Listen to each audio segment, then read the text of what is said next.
बहुत बहुत धन्यवाद आप सभी का अपने YouTube channel club academy APD में। आज हम लोग क्लास 10th का साइंस पढ़ने वाले हैं और आज का टॉपिक रहेगा उपचयन, अपचयन, अभिक्रिया, संक्षारण और विकृत गंधिता। और ये अंतिम चैप्टर है, उसके बाद इस चैप्टर जो है ये चैप्टर ख़त्म हो जाएगा। अब देखिए उपचयन अपचयन क्या है, सबको ध्यान से देखना। देखिए किसी अभिक्रिया में एक अभिकारक उपचयित तथा दूसरा अभिकारक अपचयित होता है। सबसे पहले उपचयित और अपचयित का अर्थ समझ लीजिए।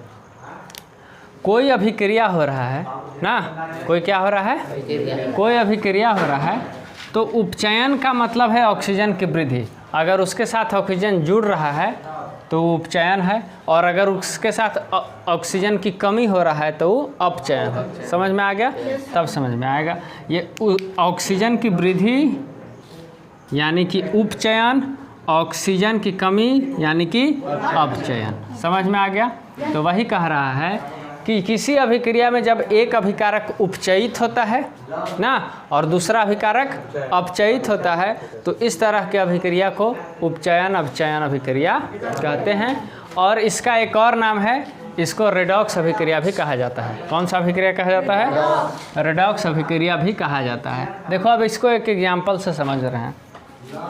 CuO plus H2 arrow CuH2O। देखो यहाँ पे CuO है ना, तो यहाँ उधर जाके उत्पाद बना तो क्या बना, खाली कॉपर रह गया ना Cu। O तो इसमें ख़त्म हो गया। तो जब O की कमी आ गई, Cu के पास O की कमी आ गई ना, यहाँ O था अब यहाँ ख़त्म हो गया। तो जब ख़त्म हो गया तो ये प्रक्रिया कौन सा है? अपचयन।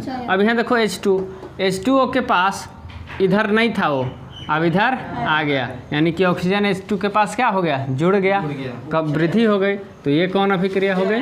तो ये अभिक्रिया दोनों एक ही अभिक्रिया में हो रही है, इसलिए इसको उपचयन अपचयन अभिक्रिया कहते हैं। इसका दूसरा नाम क्या, रेडॉक्स अभिक्रिया भी कहते हैं। अब चलिए संक्षारण के बारे में। हम लोगों के घर के पास लोहा का गेट वगैरह बना होता है ना, या कोई भी लोहा का सामान बाहर होता है तो उसमें कुछ समय बाद जंग लग जाता है। क्या लग जाता है? लाल रंग का परत, भूरा रंग, लाल भूरा मिक्स करके परत चढ़ जाता है, उसको क्या बोलते हैं? जंग बोलते हैं। ठीक है, तो जंग लगना तो क्या है? तो जंग लगना एक संक्षारण का उदाहरण है। जंग लगना किसका उदाहरण है? संक्षारण का उदाहरण है। समझ में आ रहा है? बोला संक्षारण, जब कोई धातु अम्ल, नमी आदि के संपर्क में आती है, ठीक है, तब वह संक्षारित हो जाती है। जब कोई धातु जो है अम्ल, नमी हो गया, वायु तो है वायुमंडल में, इसके संपर्क में आती है तो क्या हो जाती है? संक्षारित हो जाती है। इस प्रक्रिया को संक्षारण कहते हैं। इस प्रक्रिया को क्या कहते हैं? संक्षारण कहते हैं। इसका एग्जाम्पल है लोहा में जंग लगना। लोहा में क्या लगना? लोहा में जंग लगना किसके उदाहरण है? संक्षारण का। देखो, और संक्षारण के कारण क्या क्या होता है? चांदी के ऊपर काला रंग का परत चढ़ जाता है। चांदी के ऊपर किस रंग का परत चढ़ता है? काला रंग का। MCQ एग्जाम में बहुत इंपॉर्टेंट क्वेश्चन है कि चांदी के ऊपर संक्षारण के कारण कौन सा कलर चढ़ जाता है, कौन सा परत चढ़ जाता है, किस रंग का? तो काला रंग का। ठीक है, अगर पूछेगा कि तांबा के ऊपर किस रंग का परत चढ़ जाती है तो हरे रंग का परत चढ़ जाता है। ठीक है, ये संक्षारण समझ में आ गया। और जंग लगने से हम लोग को बचाने के लिए हम लोग क्या करते हैं? हम लोग पेंट पचाड़ा मारते हैं ना, मार बरस रगड़ते हैं कि चलो भाई अब पेंट वेंट लग गया तो अब जंग नहीं लगेगा, क्योंकि पेंट का एक लेयर बन जाता है और वायु को अंदर अपने से अंदर लोहा के पास नहीं जाने देती है, इसलिए रिएक्शन ही नहीं होता है। नेक्स्ट है आपका विकृत गंधिता। लेज कुरकुरे खाए हो सब लोग? और सब लोग खाए हो? तो लेज कुरकुरे में देख रहा हूँ फूलल रहता है ना, क्या रहता है? फूलल रहता है।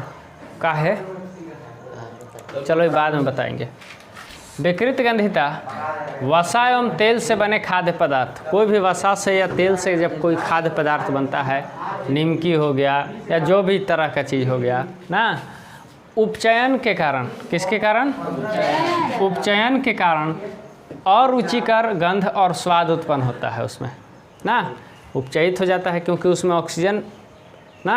उपचयन का क्या मतलब है? ऑक्सीजन जोड़ना। तो हवा लग जाता है, इसीलिए ना घर वाले बोलते हैं कि हवा लग जाए, हाँ हवा लग जाएगा, बाहर मत रखो, इसको खोल कर रखो, है ना। तो ये उपचयन के कारण उसका गंध और स्वाद बदल जाता है। तो इस प्रक्रिया को क्या कहते हैं? विकृत गंधिता। विकृत गंधिता से बचने के लिए तुम्हारे चिप्स की थैली में, लेज के थैले में, कुरकुरे के थैले में नाइट्रोजन गैस भरा जाता है। कौन सा गैस भरा जाता है? नाइट्रोजन गैस भरा जाता है। ठीक है, समझ में आई बात? तो इस तरह से आप लोग का रासायनिक अभिक्रिया एवं समीकरण जो चैप्टर है वो समाप्त होता है। ठीक है, अब टर्म 1 के सिलेबस के हिसाब से दूसरा चैप्टर है आप लोगों का अम्ल क्षारक एवं लवण, यही है ना।